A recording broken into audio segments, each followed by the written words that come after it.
energy in the house today, folks. Thank you so much, Tiffany. Thank you, everybody.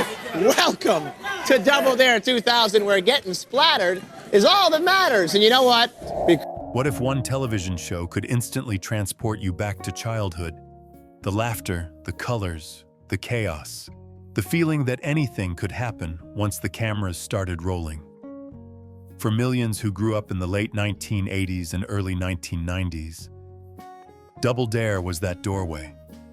It wasn't just a game show. It was a ritual, a summer afternoon memory, a burst of joy that felt bigger and messier than real life ever allowed. Who could forget the mountains of whipped cream, the impossible obstacle courses, or the green slime that became a generation's unofficial badge of honor yet?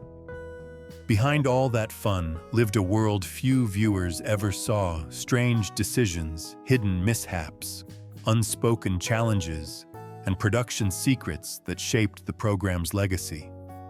As the years pass, nostalgia softens the edges, but curiosity remains: what really happened behind the scenes of Nickelodeon's most chaotic creation. Fact number 12. Dana Carvey.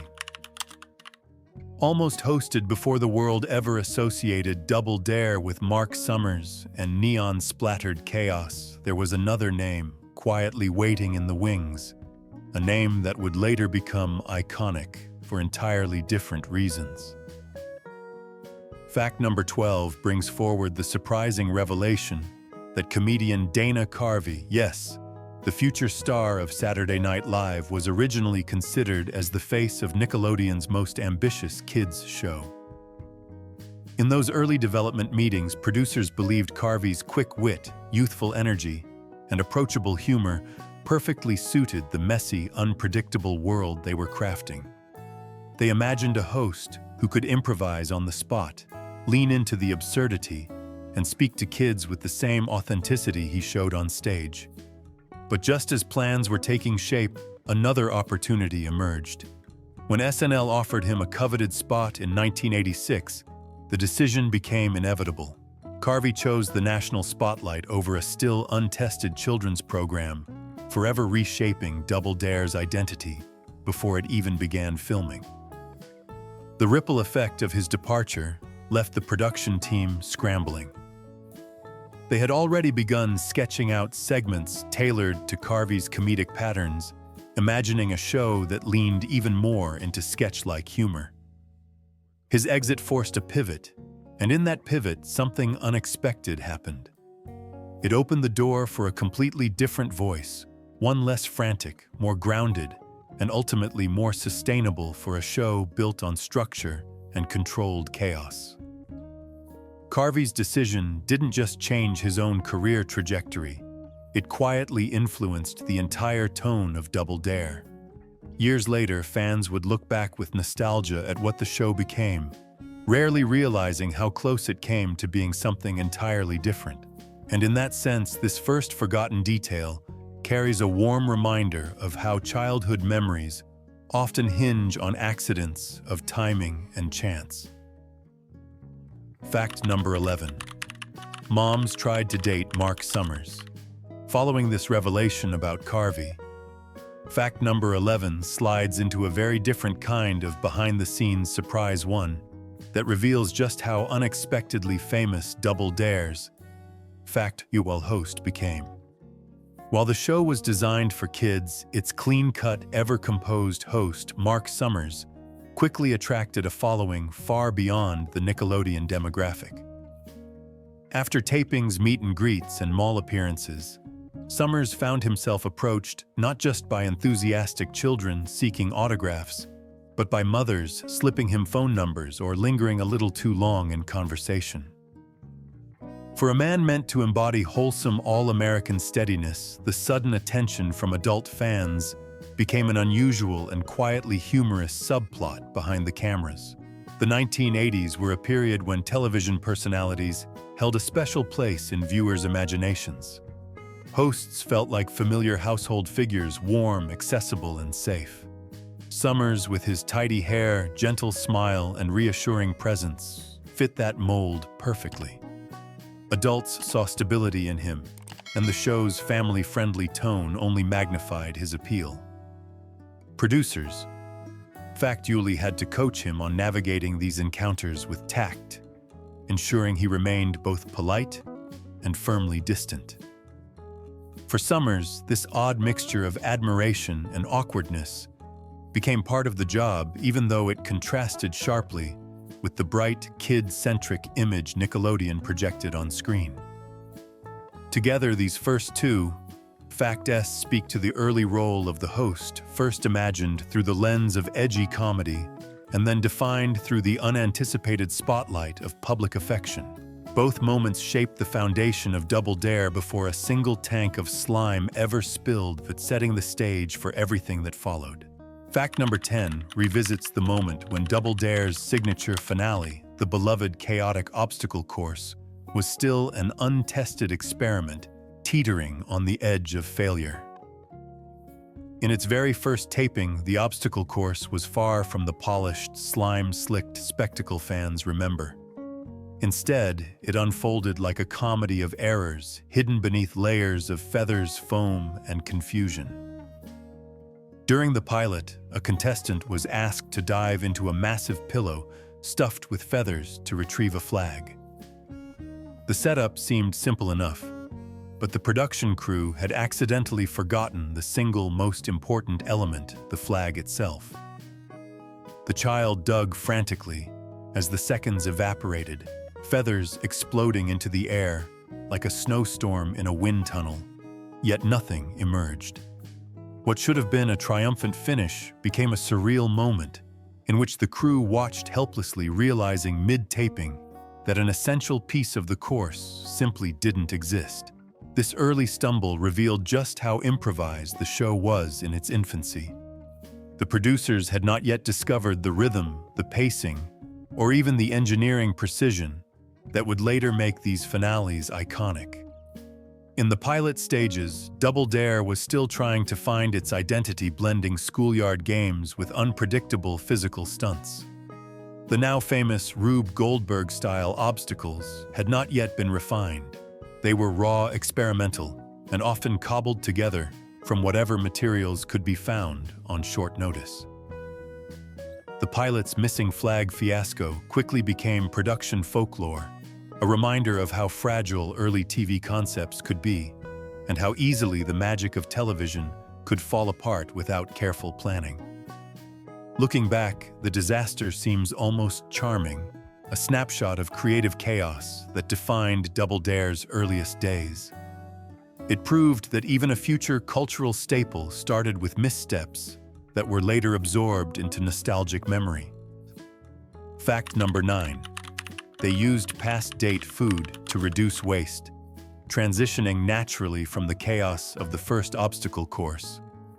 Fact number 9 uncovers one of the show's most surprisingly practical behind-the-scenes decisions. Double Dare's massive use of food required a completely different type of resource management. Each episode consumed enormous quantities of whipped cream pudding, paneled pies, popcorn, and colorful slime. To avoid generating unsustainable waste, the team turned to a clever, eco-conscious solution, long before environmental responsibility became a common television concern. They sourced past-date or surplus food items no longer fit for grocery store shelves, but still safe for handling, and transformed them into the building blocks of Nickelodeon's messy universe. This practice gave the show its distinctive look while quietly reducing waste that would otherwise have been discarded. Past-date whipped cream and surplus canned products became a kind of raw material for challenges in which kids waded through oversized bowls or reached into giant food containers. Even the slime, carefully mixed in secret ratios, was created with waste reduction in mind. The use of expired or surplus materials offered a rare balance between spectacle and responsibility, turning a potentially excessive set into a small, unexpectedly efficient system of reuse. Audiences never noticed the difference, of course. To children watching from home, the mess looked limitless, like a carnival that never ran out of custard or goo. Together, these two, Fact S, capture the inventive spirit and trial and error charm that defined Double Dare's early production years. A disastrous pilot and an environmentally mindful workaround seem like opposites, yet both shaped the show's evolution, one through failure, the other through ingenuity. Fact number 8 turns the spotlight toward one of Double Dare's most quietly influential systems, a behind-the-scenes method that shaped every obstacle, every race, and every messy triumph on the show. Before a single challenge appeared on camera, producers subjected it to a remarkably simple but unforgiving test known as the 3 tries rule. If a child brought in from the surrounding Philadelphia area on non-filming days could not complete a new challenge, within 3 attempts, the obstacle was discarded entirely. No tweaking, no adjusting, no simplifying. The designers had to return to the drawing board.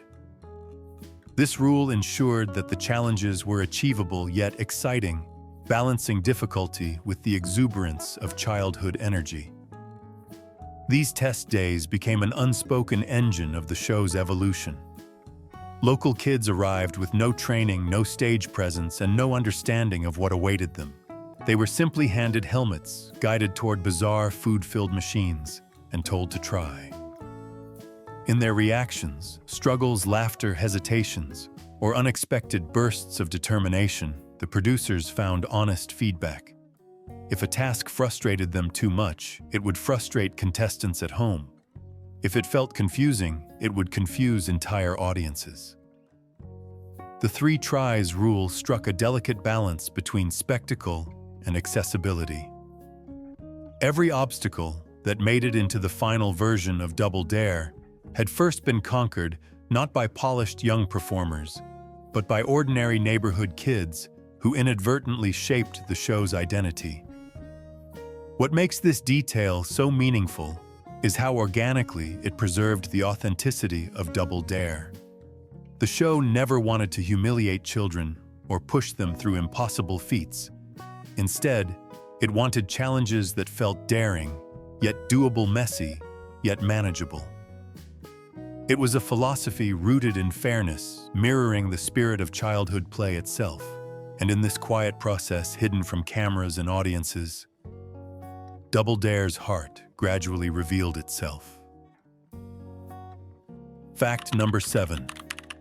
Rejected million-dollar sponsorships. Flowing naturally from its commitment to authenticity, fact number 7 reveals a decision almost unthinkable in the marketing-heavy landscape of the 1980s. Nickelodeon turned down multiple million-dollar sponsorship deals for Double Dare. At a time when product placement dominated television and networks eagerly sought corporate partnerships, huge companies approached Nickelodeon with lucrative offers. Wristwatch brands wanted their logos embedded into countdown clocks. Cereal manufacturers dreamed of Double Dare-themed breakfast foods lining grocery shelves. Toy companies pushed for home obstacle course kits, slime buckets, and even action figures. Each proposal promised enormous revenue, some offering more than the annual budget of the show itself. But Nickelodeon did something rare. They said no. The network feared that plastering Double Dare with corporate branding would break the trust it had slowly built with young viewers. They believed the show's unruly charm came precisely from its independence, from the sense that every bucket, every pie, every geyser of slime existed solely for the joy of messy play, not to sell a product. This decision preserved the purity of the Double Dare experience, a bright, unfiltered corner of children's television untouched by aggressive advertising.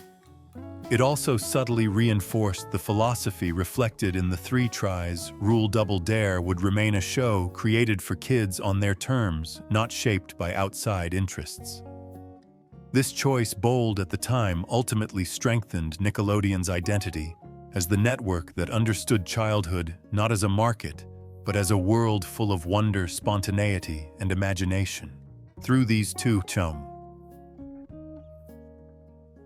Fact Section 3 captures how Double Dare balanced creativity with ethics, testing every challenge with real children and defending the show's spirit, even when large sums of money called for compromise. Fact number 6 pulls back the curtain on one of Double Dare's most subtle illusions. Something viewers never questioned, but now look back on with astonishment. For years, the obstacle course appeared to reinvent itself in every episode. Fans believed each finale was built from scratch, new structures, new themes, new explosions of color, and whipped cream chaos. But in reality, the show relied on a cleverly disguised system of repetition.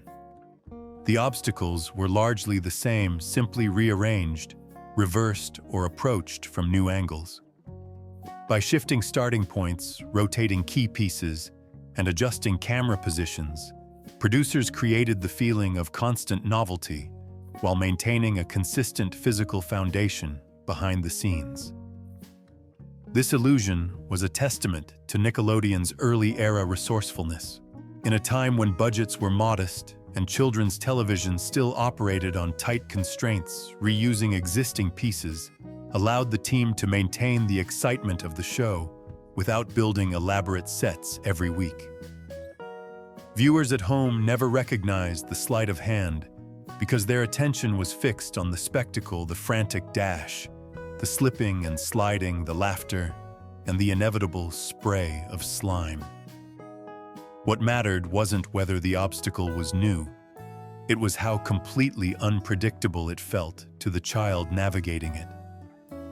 This artful reuse demonstrated how creativity often emerges from constraints, transforming practical limitations into a magical sense of endless variety. And there was symbolism in this repetition. Every obstacle, despite its familiar structure, became something new through the eyes of a young contestant. One child's dreaded slide became another child's triumphant final step. The illusion wasn't deception. It was an invitation for each episode to feel like a unique adventure. Fact number 5. Mark Summers faced his worst nightmare, daily transitioning into. Fact number 5. The story shifts from the set's playful illusions to a much more personal challenge faced by Double Dare's beloved host. Mark Summers, known for his calm presence amid explosive messes, lived with obsessive-compulsive disorder, a condition that thrives on structure, order, and cleanliness. Hosting the messiest show on television meant stepping into an environment built from the very materials most likely to trigger his anxiety. Sticky substances, unfiltered chaos, and unpredictable spills happening inches away at all times.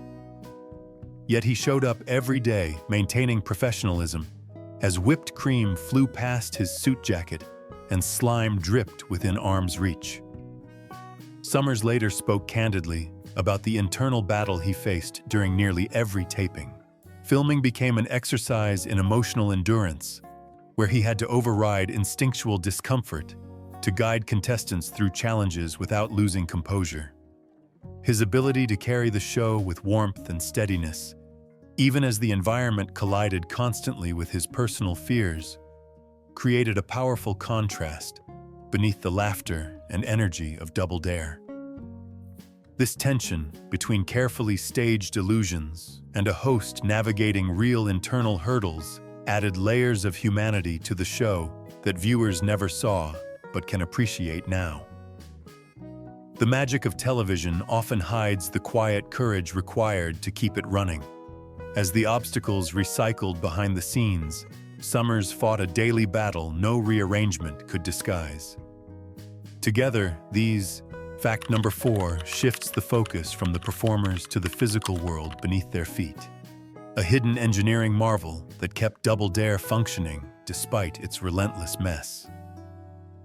While the show dazzled audiences with bright colors and cascading waves of slime, few realized that the Orlando soundstage housing Double Dare was equipped with something almost unheard of for a children's game show, a built-in sewage and drainage system designed specifically for slime disposal.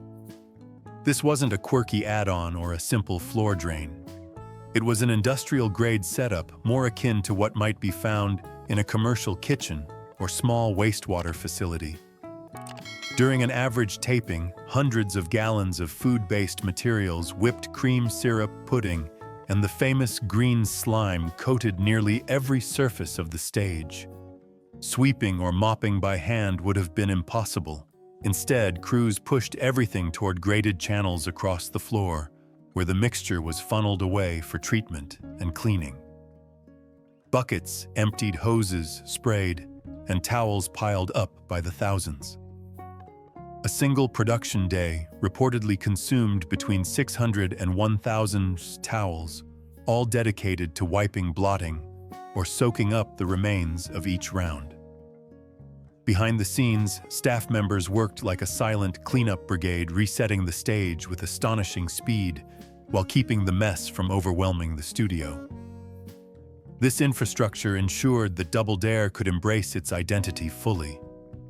The show wasn't merely messy, it was intentionally, structurally, architecturally built to be messy.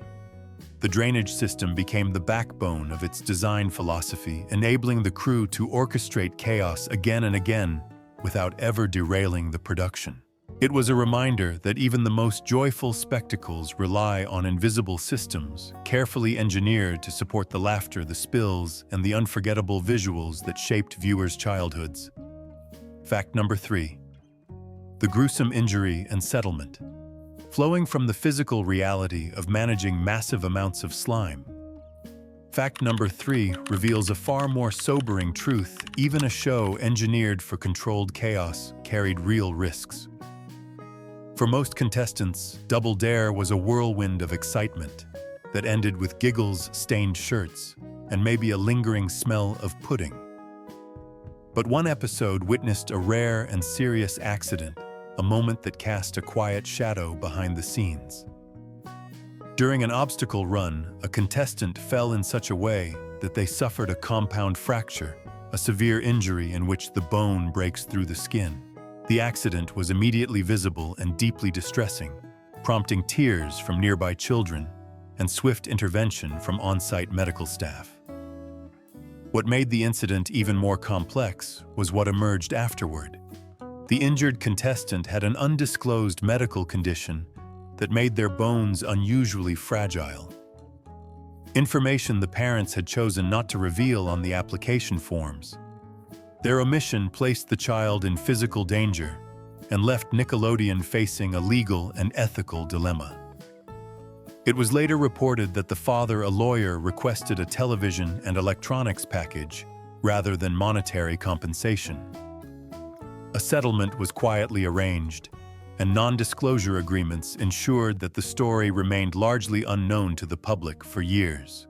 The episode led to immediate revisions in contestant screening and reinforced Nickelodeon's commitment to safety. Though the show was built on messy spectacle, it became clear that real risks existed beyond the slime, and serious preparation was essential to protect the young participants. Combined with the engineering feats behind the sewage system, this fact marks a turning point, a reminder that even the brightest corners of childhood entertainment required vigilance, responsibility, and the ability to learn from unexpected challenges.